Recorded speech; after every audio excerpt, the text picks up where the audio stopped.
May 16th, 1899. The virtue of the cross, stripping oneself of one's own will. Jesus continued for a few more days to manifest himself in the same way, not wanting to detach from me. It seemed that little bit of sufferings he had poured into me attracted him so much that he could not be without me. This morning he poured a little bit more of bitterness from his mouth into mine, and then he told me, "The cross disposes the soul to patience. The cross opens heaven and unites heaven and earth together, that is, God and the soul. The virtue of the cross is powerful, and when it enters into a soul, it has the virtue of removing the rust of all earthly things. Not only this, but it causes her boredom, bother, and contempt for the things of earth, giving her instead the flavor, the enjoyment of celestial things. However, few are those who recognize the virtue of the cross. Therefore, they despise it. Who can say how many things I comprehended about the cross while Jesus was speaking? The speaking of Jesus is not like ours, in which one understands only as much as is said, but rather one single word leaves an immense light, such that in ruminating well on it, one could remain occupied the whole day in most profound meditation. Therefore, if I wanted to tell everything, I would be too long, and I would also lack the time to do it. After a little while, Jesus came back again, but a little more afflicted. I immediately asked the reason for it, and Jesus showed me many devout souls and told me, "My daughter, what I look at in the soul is when she strips herself of her will. Only then does my will invest her, divinize her, and make her all mine. Take a look at these souls who call themselves devout, as long as things go their way. Then one little thing, if their confessions are not long enough, if the confessor does not satisfy them, is enough for them to lose peace, and some reach the point of not wanting to do anything anymore. This says that it is not my will that predominates in them, but their own. Be certain, O my daughter, that they have taken the wrong way, because when I see that they really want to love me, I have many ways to give my grace. How pitiful it was to see Jesus suffer for this kind of people. I tried to compassionate him as much as I could, and so it ended." May 19th, 1899. Humility is the safeguard of celestial favors. This morning, I felt a fear in me that it might not be Jesus but the devil who wanted to deceive me. Jesus came, and seeing me with this fear, he said to me, "Humility is the safeguard of the celestial favors. Humility clothes the soul with such safety that the tricks of the devil cannot penetrate inside of her. Humility places all celestial graces in safety, so much so that when I see humility, I let flow abundantly any kind of celestial favors.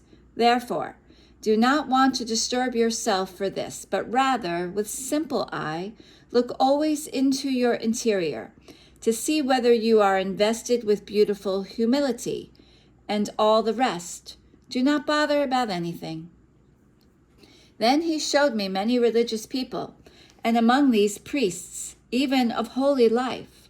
But as good as they were, there wasn't in them that spirit of simplicity in believing in the many graces and the many ways that the Lord uses with souls. And Jesus said to me, "I communicate myself both to the humble and to the simple, because they immediately believe in my graces and take them into great consideration, though they may be ignorant and poor. But with those others that you see, I am very reluctant, because the first step which draws the soul near me is belief, And it happens that these ones, with all their science and doctrine and even holiness, never experience a ray of celestial light. That is, they walk along the natural way, and they never arrive at touching even slightly that which is supernatural. This is also the reason for which in the course of my mortal life there was not one learned, one priest, one man of power among my followers, but all ignorant and of low condition, because these were more humble and simple, and also more disposed to make great sacrifices for me. May 23rd, 1899. The virtue of sweetness, detachment from all things and from oneself. This time my adorable Jesus wanted to play a little bit. He would come. He would show he wanted to listen to me, but as I would begin to speak, he would disappear from me like a flash. Oh God, what pain! While my heart was swimming in the most bitter pain of Jesus' distance, and it was still almost a little restless, Jesus came back again, telling me, "What's wrong? What's wrong?" More peaceful, more calm. Speak, speak, do what you want. But the moment I spoke, he disappeared. I did as much as I could to calm myself, but no, after a while, my heart returned to being unable to give itself peace, without its only and sole comfort, and maybe more than before.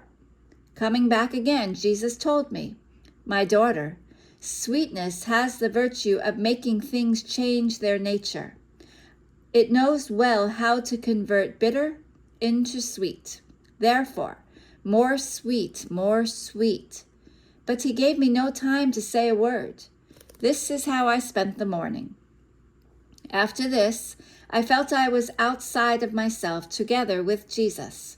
There were many people. Some aspired to riches, some to honor, some to glory, and even some to sanctity, and many other things, but not for God, but rather to be held in great esteem by creatures.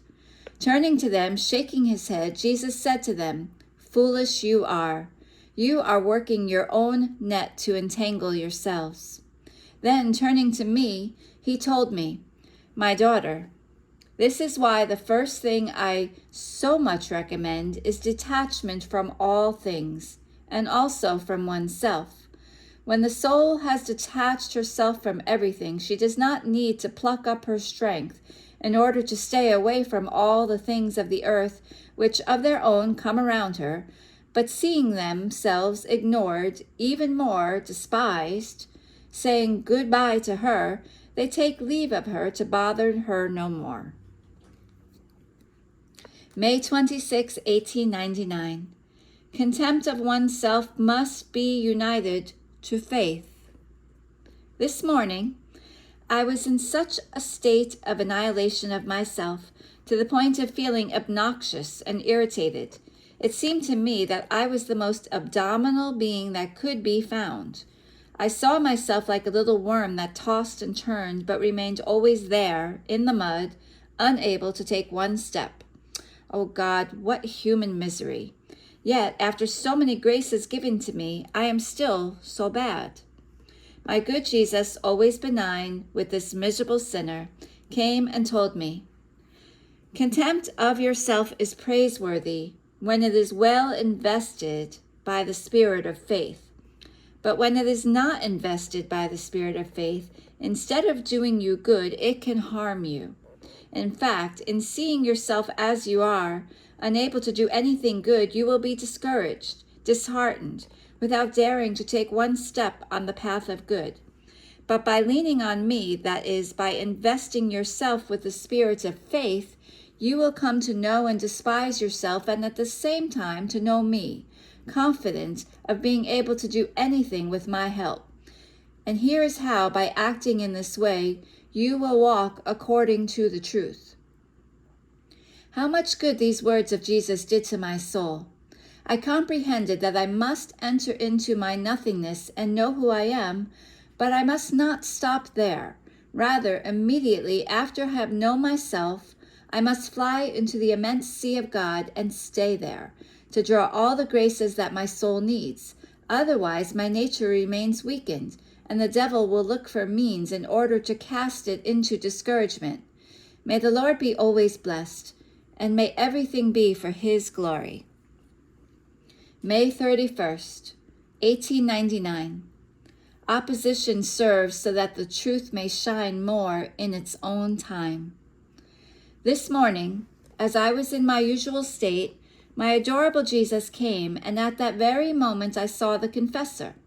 Jesus appeared a little disappointed with him, because it seemed that the confessor wanted everyone to approve that my case was the work of God, and almost wanted to convince by manifesting something of my interior to other priests. Jesus turned to the confessor and said to him, "This is impossible.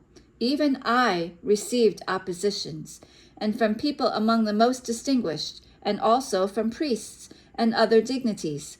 They found fault with my holy works to the point of stigmatizing me as possessed by the devil. But I permit these oppositions, even from religious people, so that the truth may shine more in its own time.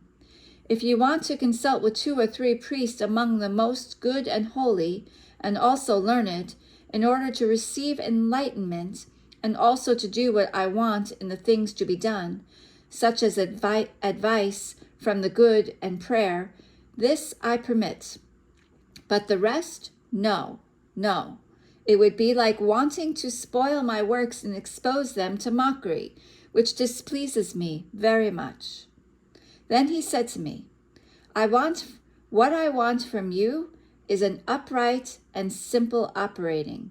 Do not bother about the pros and cons of the creatures. Let them think what they want, without being the least troubled, since wanting that all be favorable is like wanting to deviate from the imitation of my life. June 2nd, 1899. The greatest favor for a soul is to make her know herself. This morning, my most sweet Jesus wanted to make me touch my nothingness with my own hands. In the act in which he made himself seen, the first words he directed to me were, "Who am I, and who are you?" In these 2 words I saw 2 immense lights. In one I comprehended God, in the other I saw my misery, my nothingness. I saw myself as nothing but a shadow, like the shadow that the sun forms in irradiating the earth. It is dependent on the sun, and as the sun moves from it to other places, the shadow ceases to exist outside of its splendor. The same for my shadow, that is my being. It is dependent on the mystical sun, God, who can undo the shadow in one simple instant. What to say, then, about how I have deformed this shadow that the Lord has given me, which is not even my own? The mere thought of it is horrifying, stinking, putrid, all verminous.